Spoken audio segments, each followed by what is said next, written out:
Hello friends, Chanakya academy में आप सभी को अश्विनी सर का नमस्कार। मित्रों, आज बहुत ही इंपॉर्टेंट चैप्टर पढ़ने जा रहे हैं। एक गुप्त काल का तीसरा पार्ट है गुप्त प्रशासन। गुप्त प्रशासन के बारे में आज पढ़ेंगे, क्योंकि जानते हैं कि गुप्त काल को स्वर्ण काल भी कहा जाता है। तो क्या विशेषताएं रही जिसके कारण हम गुप्त काल को स्वर्ण काल कहते हैं?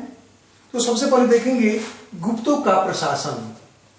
तो गुप्त का प्रशासन यानी कि गुप्त प्रशासन कुषाणों के खंडहर पर गुप्त साम्राज्य का उदय हुआ था, जो मौर्यों इतना बड़ा तो नहीं था, लेकिन उत्तरी भारत को लगभग 150 वर्षों तक राजनीतिक एकता के सूत्र में बांधे रखा। मौर्यों के विपरीत गुप्त राजाओं ने बड़ी बड़ी उपाधियां धारण की, जैसे परम भट्टारक, महाराजाधिराज। इससे स्पष्ट होता है कि उसके अधीन अन्य छोटे छोटे राजा भी थे, अर्थात सामंती व्यवस्था अपना आकार बढ़ा रही थी। इसलिए अब जो निचले स्तर का कार्य था वह सामंतों का अधीन हो गया था, अर्थात हम कह सकते हैं कि सत्ता का विकेंद्रीकरण हुआ। जहां राजनीतिक एकीकरण हुआ वहां सत्ता का विकेंद्रीकरण हुआ। सत्ता के विकेंद्रीकरण होने में दो और प्रमुख भूमिकाओं का योगदान रहा है, क्योंकि गुप्त राजाओं ने ब्राह्मणों को भूमिदान दिया। भूमिदान देने से ब्राह्मणों ने गुप्त राजाओं की तुलना देवताओं से कर डाली। इसी तरह अधिकारी वर्ग को भी भूदान दिया गया।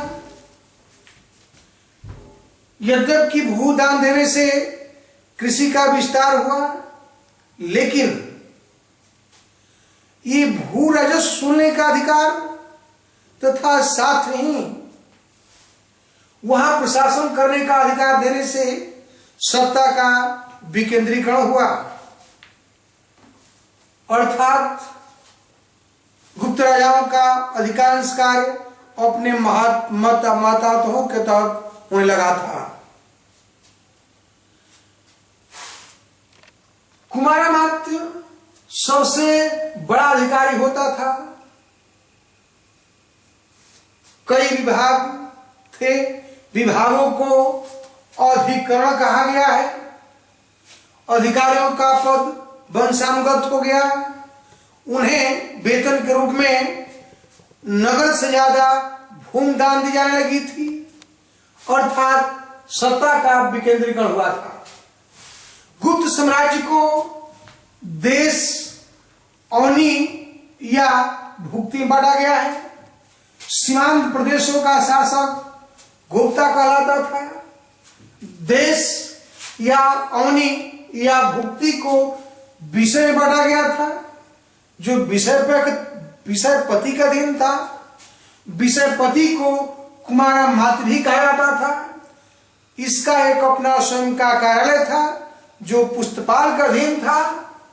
और विषयपति, विषय मीन्स जिला का शासन एक कमेटी के माध्यम से करता था। उस कमेटी में नगर श्रेष्ठी, कुलिक, सातवाह और कायस्थ ये सदस्य थे। इन सदस्यों को मेहतर कहा जाता था। ध्यान रखेंगे कि नगर श्रेष्ठी व्यापारियों का प्रमुख था, कुलिक शिल्पियों का प्रमुख था, सातवाह कारवा वाले व्यापारियों का प्रमुख था, और कायस्थ ये जो भूलेखन का रिकॉर्ड जिसके पास था वो प्रमुख होता था। ये भी आप जानते होंगे कि विषय पेट में डिवाइड था, अर्थात आज का ब्लॉक। उसी तरह पेट कई गांव में डिवाइड थे, और गांव का प्रमुख ग्रामीण या गांव का मुखिया इस काल में महत्वपूर्ण हो गया था। और थोड़ा बात देखते हैं गुप्त प्रशासन में सैन्य संगठन की व्यवस्था क्या थी। तो सेना के प्रमुख को महाबलीधिकृत कहा गया है। गुप्त प्रशासन में सेना का प्रमुख महाबलाधिकृत था।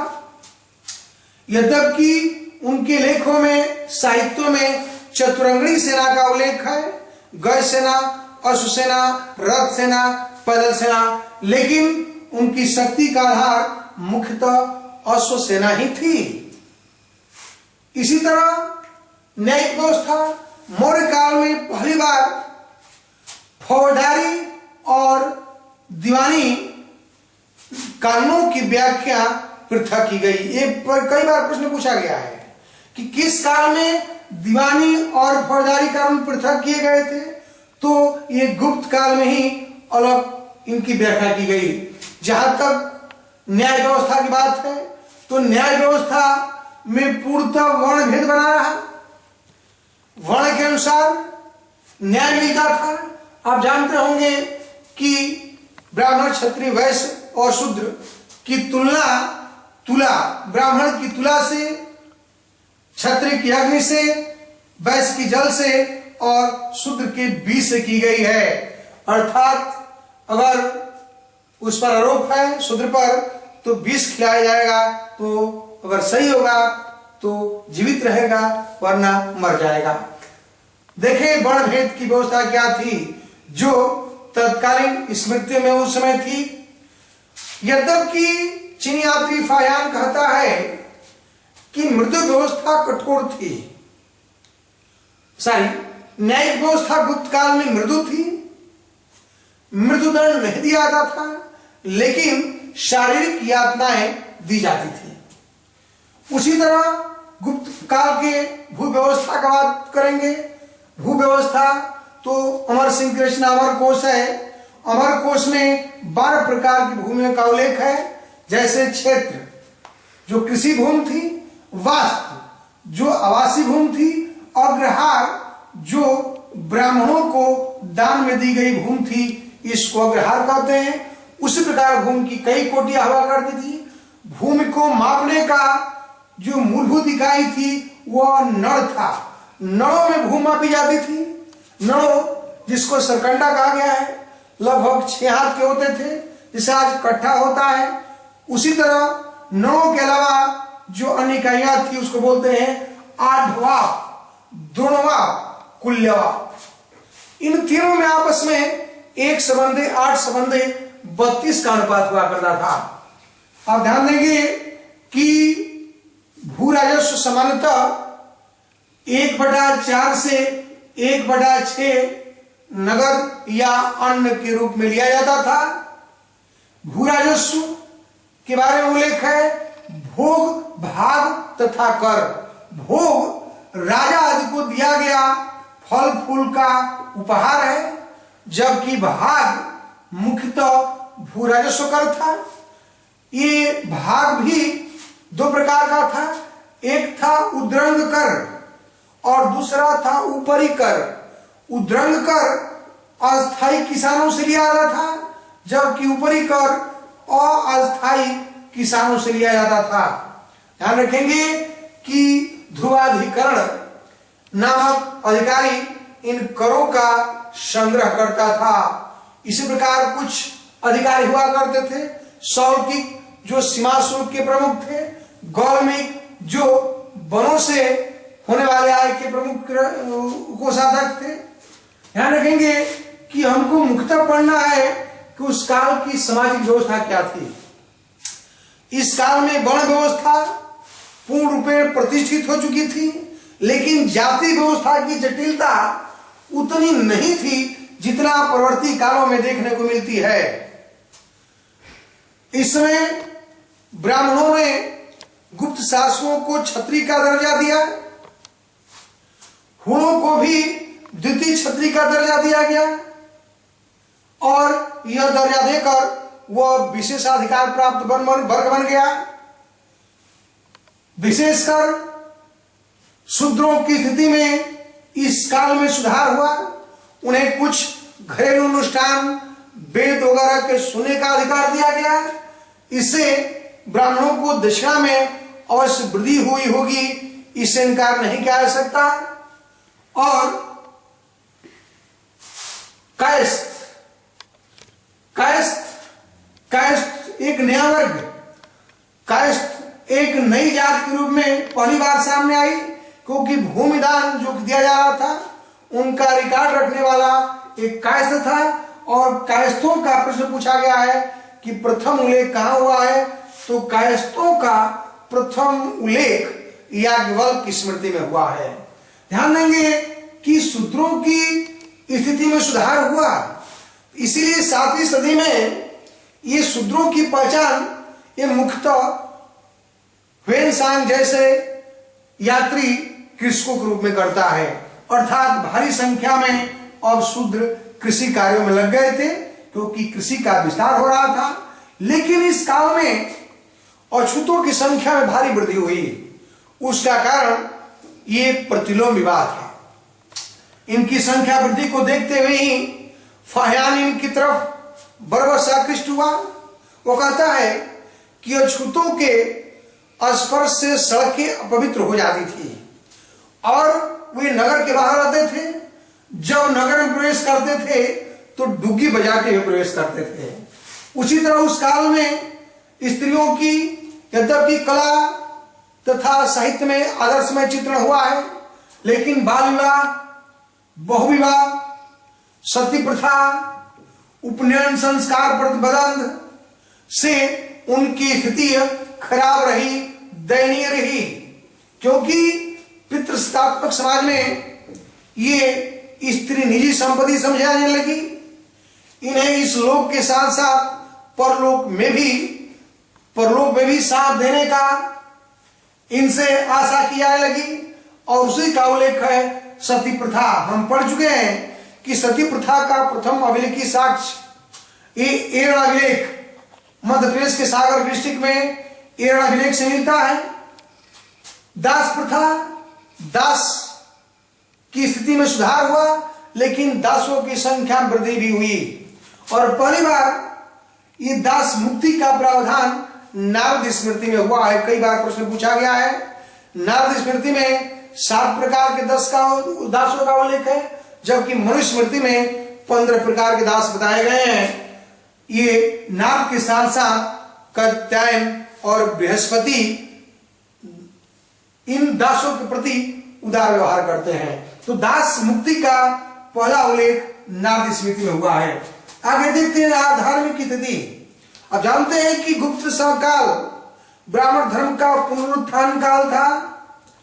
इसी काल में पहली बार अवतारवाद की व्याख्या हुई। अवतारवाद यानी कि विष्णु के 10 अवतार, इसका प्रथम उल्लेख भागवत गीता में हुआ है। कई बार प्रश्न पूछा गया है। इस काल में शैव धर्म का विकास हुआ। शिव की प्रतिमाएं कई रूपों में सामने आई, त्रिमूर्ति के रूप में, हरिहर के रूप में, अर्धनारीश्वर के रूप में, मानवीय रूप में कई प्रकार से आई। और इस समय मंदिरों का निर्माण शुरू हुआ। मंदिरों का सबसे प्राचीन और पहला साक्ष्य ये गुप्त काल में ही मिलता है। और गुप्त काल में बने मंदिर ये नागर शैली के थे। और इसका पहला उदाहरण है देवगढ़ का 10 अवतार मंदिर, जो उत्तर प्रदेश ललितपुर में है। यह पंचायतन श्रेणी का मंदिर है। अनंत शाही मंदिर भी कहते हैं इसे। और यह देवगढ़ का 10 अवतार मंदिर ये बहुत ही इंपॉर्टेंट है, क्योंकि यह मंदिर का नागर शैली के मंदिर का प्रथम उदाहरण है। ध्यान रखेंगे कि गुप्त राजा वैष्णव धर्म को अपनाते थे। उनका डायनेस्टिक सिंबल जो आज की चिन्ह था, गरुड़ था, वे परम भागवत की उपाधि धारण करते थे। लेकिन सबसे बड़ी विशेषता यह रही है कि गुप्त शासक धार्मिक रूप से सहिष्णु थे। जैसे समुद्रगुप्त ने बौद्ध विद्वान वसुबंध को अपने पुत्र को शिक्षक नियुक्त किया। वह सिंहल नरेश श्रीलंका के शासक मेघवर्ण को गया में बौद्ध विहार बनाने की अनुमति दिया था। इसी प्रकार चंद्रगुप्त का प्रधानमंत्री वीरसेन शैव था और सेनापति आम्रकाल बौद्ध था। कुमारगुप्त सभी लोग जानते होंगे कि नालंदा बौद्ध विद्यालय की स्थापना किया था। स्कंदगुप्त के समय में मद्र नामक व्यक्ति ने 5 जैन तीर्थंकरों की प्रतिमा स्थापित कराई थी, जिसका प्रमाण हमें कहोम अभिलेख से मिलता है गोरखपुर से, और वैनगुप्त जिसने वैवर्तिक संघ, ये महायान शाखा की संघ था, एक वैवर्तिक संघ को दान दिया था। थोड़ा सा उल्लेख करेंगे हम व्यापार वाणिज्य की स्थिति में, तो पश्चिमी देशों के साथ इस काल में व्यापार लाभदायक नहीं रहा। इसका प्रमाण हमें मंदसौर अभिलेख से मिलता है। आप जानते हैं कि मंदसौर ये कुमारगुप्त का अभिलेख है। इसमें कहा गया है कि जब यह पटवाई श्रेणियों का उल्लेख है कि जब यह व्यापार पश्चिमी देशों के साथ लाभदायक नहीं रहा तो ये लाट प्रदेश छोड़कर ये दसपुर में बस गई थी। लेकिन फयान कहता है कि इसमें मध्य एशियाई मार्ग संकटपूर्ण था, व्यापारिक ह्रास हुआ था, लेकिन चीन और दक्षिण पूर्व एशिया के देशों के साथ व्यापार में वृद्धि हुई थी। इसका उल्लेख हमें कास्मस भी करता है। एक इंपॉर्टेंट पॉइंट है अजंता। अजंता की गुफा संख्या 16 और 17 यह गुप्त काल की है। 16 में ये मड़ासन राजकुमारी को दिखाया गया है और 17 को चित्रशाला कहा गया है, जिसमें माता और शिशु का चित्र तथा सर्वाधिक जातक कथाएं इसी में है। आप जानते हैं कि जातक कथाएं बुद्ध के पूर्व जन्मों की कहानियां हैं। इसी के साथ मैं इसको समाप्त करता हूं। आगे फिर लेक्चर पढ़ेंगे। तब तक के लिए धन्यवाद।